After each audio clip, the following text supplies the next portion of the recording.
Hi అండి.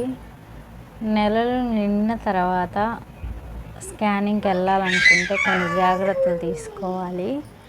అవి ఏంటి అనేవి నేను మీకు చెప్తాను. నా లైఫ్లో జరిగిన ఇన్సిడెంట్ అనేది మీతో షేర్ చేసుకుంటానండి.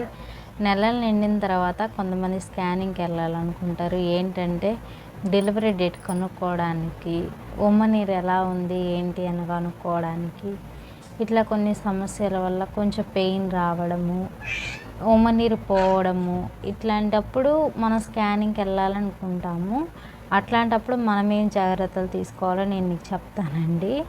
ఎందుకంటే మనం నెలలు నిండిన తర్వాత అంటే 9వ నెల వచ్చిన తర్వాత ఎప్పుడైనా డెలివరీ అవ్వచ్చు. అది అమ్మాయి అయినా అబ్బాయి అయినా ఎప్పుడైనా డెలివరీ అవ్వచ్చు. కాబట్టి మనం నెలలు నిండిన తర్వాత స్కానింగ్కి వెళ్ళాలనుకున్నప్పుడు మనం బట్టలు అవన్నీ ముందే తీసుకెళ్ళడం మంచిదండి. ఎందుకంటే ఎప్పుడు డెలివరీ అవుతామో తెలియదు కాబట్టి. నా లైఫ్లో అయితే అలాగే జరిగింది. ఎందుకంటే నేను 9వ నెల పడి 15 రోజులు అయితే అయిందండి.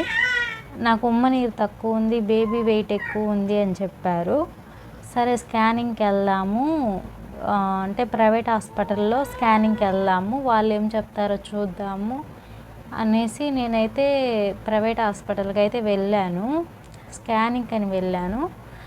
వాళ్ళు స్కాన్ చేసి చూసి సాయంత్రానికే డెలివరీ అయిపోతావమ్మా, ఉండిపో అని చెప్పారు. నాకైతే అప్పటికైతే పెయిన్స్ ఏం రాలేదు. ఆమె చెప్పిన తర్వాత ఆఫ్టర్నూన్ నుంచి నాకైతే పెయిన్స్ వచ్చాయండి. అట్లా అంటే కొన్ని ఇన్సిడెంట్స్ అలా జరుగుతాయి. కాబట్టి మనం ముందు జాగ్రత్తగా ఉంటే మంచిది. ఎందుకంటే మనము స్కానింగ్కి వెళ్ళాలి అని ఫిక్స్ అయిన తర్వాత ముందే మనము బట్టలు అవన్నీ తీసుకెళ్ళడం మంచిదండి. ఎందుకంటే కావాల్సినవన్నీ ఎక్కువ ఏం కావాలంటే కాటన్ క్లాత్స్ కావాలండి కంపల్సరీగా. Cotton clothes main. ఇంకా అక్కడ ఆ తర్వాత వాళ్ళు డాక్టర్స్ మెడిసిన్ అవి ఇవి రాసిస్తారు. కాటన్ క్లాత్స్ అయితే కంపల్సరీ కావాలి. అంటే బేబీని తొడవడానికి. మనకు వచ్చేసి ఏంటంటే మదర్కి నైటీలు అవి ఉండాలండి. నైటీ అయితే కంపల్సరీ ఉండాలి. ఎందుకంటే శారీ మీద డెలివరీ చెయ్యరు కదా. శారీ మీద డెలివరీ అయ్యే వాళ్ళు కూడా ఉంటారు, కానీ అన్కంఫర్టబుల్ ఉంటుంది. నైటీ మీద డెలివరీ చేస్తారు. నార్మల్ డెలివరీ అయితే ఇంకా సిజేరియన్ అయితే మనం చెప్పనవసరం లేదు.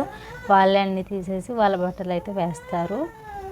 సో మనము ఈ నెలలు నిండిన తర్వాత స్కానింగ్కి వెళ్ళాలనుకుంటే అదొకటి మాత్రం గుర్తుపెట్టుకొని మనము బట్టలు అవన్నీ తీసుకెళ్ళడం మంచిది.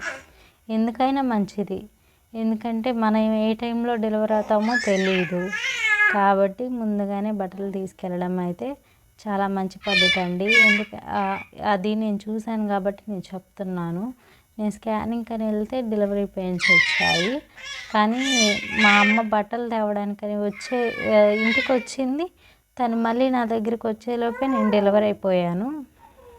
ఇంకా నార్మల్ డెలివరీ కాబట్టి ఎప్పుడు అవుతారో కూడా తెలియదు. సిజేరియన్ అయినా కూడా కొంచెం వెయిట్ చేయొచ్చు, కానీ నార్మల్ డెలివరీ అయితే మనం చెప్పలేము. పెద్ద నొప్పులు వచ్చాయంటే ఎప్పుడైనా అవ్వచ్చు. కాబట్టి 9వ నెల పడిందంటే మనం ఏ స్కాన్కి వెళ్ళినా కూడా, చిన్న స్కాన్కి వెళ్ళినా పెద్ద స్కాన్కి వెళ్ళినా కూడా మనం బట్టలు తీసుకెళ్ళడం మస్ట్ అండి. కంపల్సరీగా తీసుకువెళ్ళడం మంచిది. మనం ఇంటికి రావాలి, కొంతమందికి దగ్గర ఉండొచ్చు, కొంతమందికి దూరంగా ఉండొచ్చు. కాబట్టి మనం వీలైనంత వరకు మనతోటి బట్టలు తీసుకెళ్ళడం మంచిది. ఒక బ్యాగ్ అనేది మెయింటైన్ చేయాలి 9వ నెల పడ్డమ్మటే. ఇంకా కాటన్ క్లాత్స్ ముందుగానే చూసి పెట్టుకోవాలి. ఎందుకంటే మనకు అప్పటికప్పుడు దొరకవు కాబట్టి ఇవి మాత్రం కంపల్సరీ తీసుకెళ్తేనే మంచిది. స్కాన్ చేసి ఓకే టైం ఉందమ్మా అని చెప్తారు. అట్లయితే ఓకే, మనం తీసేసుకోవచ్చు, ఇంటికి తెచ్చుకోవచ్చు.